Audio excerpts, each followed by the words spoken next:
Hello, in this video I'm going to show you how to create a folder on your Google Drive.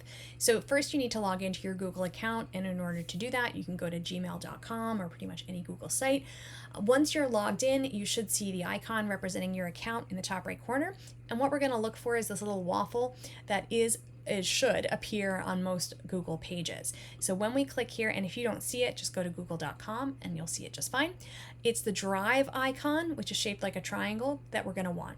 Now this may appear in different places for different people in your menu, but that's what you're looking for, that multicolored triangle labeled Drive. Once you open your Drive, this is where you'll hold all your documents. If you're already using your Google account for other things, you may have a whole bunch of stuff going on here. But what we want to do next is we want to create a space that's really specific to your AVLI course. If you have more than one AVLI course, you're going to want to create more than one folder, and we want to label the folder appropriately for each course. So I'm going to here click on New, and that gives us the options of what we want to create, and I want to create a new folder. So say for example I'm taking AP Psych, then I would label the folder with the course name. So make sure that you have it appropriately named so that it makes sense to you when you're going back, and this is where you're going to put your work for this course.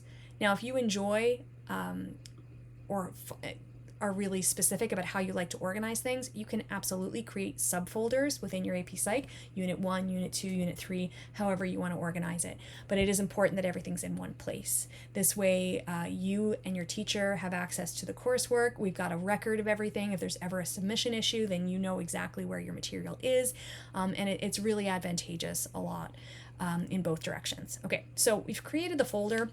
That's our first step. Our second step is that we want to share this with our teacher.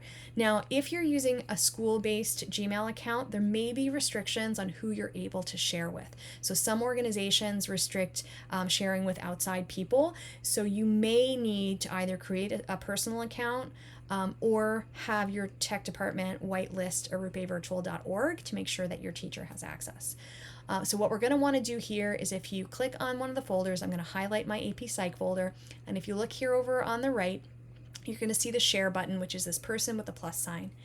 I'm going to click that button, and what that's going to let me do is it's going to let me add an email address for the person I want to share this folder with. So you're going to need your email address for your teacher, which is available on your course page, and you should have also received emails from them.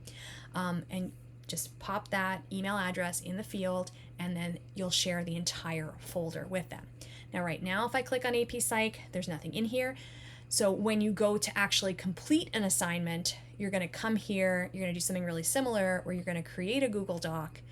And the nice thing is that because you've already submitted this to your teacher, you've already shared it with them, anything that you create in this folder, so if I title it maybe assignment number 1, it's going to show up in my folder. If I refresh it, there, untitled document, it's going to give it the name in a second. This will automatically be shared with the person with whom you shared the actual folder. So anything you put here will automatically be shared with your teacher, which is exactly what we want. That way we're not going back and forth saying, hey, you restricted the document, can you make sure you share it with me, which takes up a lot of teachers' time trying to chase that back and forth. Please make sure that you're naming your assignments appropriately, both for your sake and your teacher's sake, so that they're easy to find later on. And that's pretty much it. So you're going to create the folder and you're going to share it with your teacher, and then from now on, every assignment you're going to create in that folder.